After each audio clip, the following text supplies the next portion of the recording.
From its inception in the year 1922 to its drastic dissolution in the year 1991, the Soviet Union was a superpower that shaped the course of the 20th century.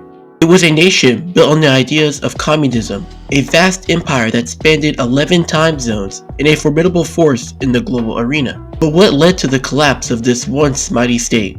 In this video, we will dive deep into the reasons behind the fall of the Soviet Union, exploring the key political, economic, and social factors that converged to bring about its end.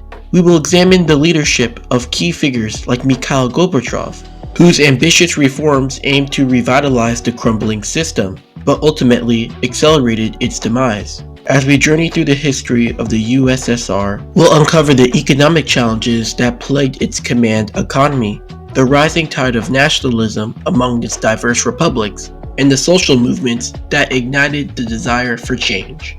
Join us as we unravel the complex narrative of the Soviet Union's fall, a story of ambition, struggle, and transformation that continues to resonate in today's world. So, what were the key events and decisions that led to the end of an era?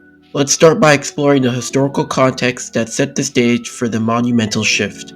To understand the fall of the Soviet Union, we must first look back at its origins. The Soviet Union was born out of the chaos of the Russian Revolution of 1917, a time when the people were desperate for change. Led by Vladimir Lenin and the Bolshevik Party, the revolution aimed to overthrow the existing imperial regime and establish a socialist state. Lenin's vision was to create a classless society, but the reality was far more complex.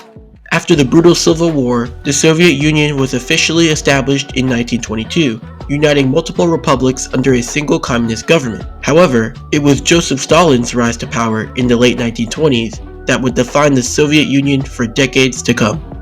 And let's take a moment to look at Stalin. Stalin's face is very iconic when we're talking about Soviet and communist history. And his face is iconic for good things such as beating Nazi Germany in World War II. But it's also iconic for bad things, such as these atrocities. But anyways, let's get back to our story. Stalin implemented a series of 5-year plans aimed at rapid industrialization and collectivization of agriculture. While these policies transformed the Soviet economy, they came at a tremendous human cost, including widespread famine and political repression. The Great Purge of the late 1930s eliminated perceived enemies of the state, instilling fear and consolidating Stalin's power. In looking at photos of the atrocities committed by the Soviets, like the Holodomor, it really puts into perspective how dire and how disgusting the regime was, and how many people suffered because of it, and how many people we don't have here today because of the events of the past. Historians say this was all done so that Stalin could consolidate and keep power. But now we move to the events of the Second World War in the post-war period. The Soviet Union played a crucial role in World War II, enduring immense sacrifices to defeat Nazi Germany. The war solidified its status as a superpower, but the post-war period brought new challenges. The Cold War emerged, pitting the Soviet Union against the United States in a struggle for global influence. As the decades passed, the Soviet Union expanded its reach, establishing satellite states in Eastern Europe and engaging in a fierce arms race. However, beneath the surface, cracks were beginning to form. The rigid political structure and the command economy were becoming increasingly unsustainable, leading to discontent among the populace. By the 1980s, the Soviet Union was facing mounting pressure, and this is where a man named Mikhail Gorbachev comes into play. Now, looking at Mikhail Gorbachev, he may seem like your average Russian man, but he isn't. He was a strong and great reformer. He was born into a Russian-Ukrainian peasant family, and his family even suffered through Stalin's Great Purge. And despite being a firm believer in Soviet ideology, he wasn't afraid to challenge the status quo as a student. And later on, he would become leader of the same status quo. What a G. But anyways, in 1985, Mikhail Gorbachev became General Secretary of the Communist Party, bringing a new vision for the Soviet Union. Recognizing the dire state of the economy and the need for reform, Gorbachev introduced two key policies: Glasnost and Perestroika.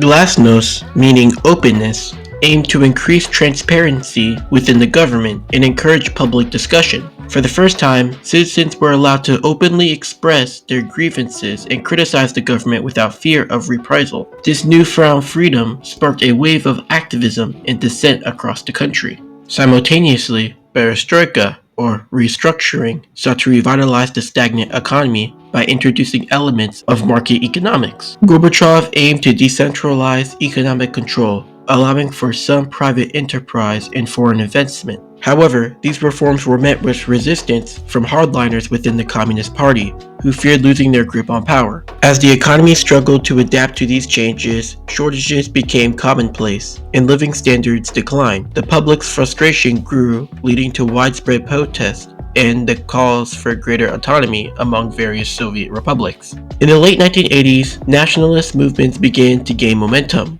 with republics like Lithuania, Latvia, and Estonia demanding independence. Gorbachev's attempts to maintain unity were increasingly challenged, and the political landscape became more volatile. In August of 1991, a coup attempted by hardline communists aimed to reverse Gorbachev's reforms and restore the old order. The coup ultimately failed, but it further weakened Gorbachev's authority and accelerated the push for independence among the republics. Amidst the chaos of the failed coup, Boris Yeltsin emerged as a key figure in the fight for democracy and reform. On August 19, 1991, he famously stood atop a tank outside the Russian White House, rallying the people against the coup's leaders and calling for the defense of democracy. The public support for Yeltsin marked a significant turning point. The coup's failure not only diminished Gorbachev's power, but it also emboldened the republics to pursue independence. In the following months, several republics declared their sovereignty, with Ukraine and Belarus leading the charge.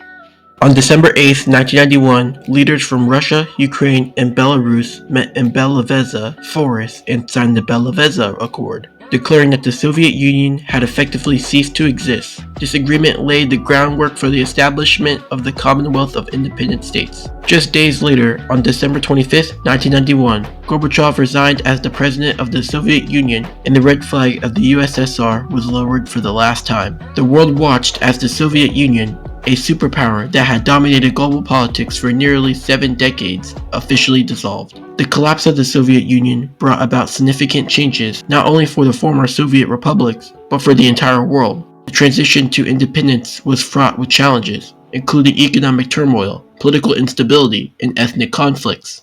While some republics embraced the democratic reforms and the market economies, others faced difficulties in establishing stable governance. The legacy of the Soviet era continued to influence the region, shaping the political landscape for years to come.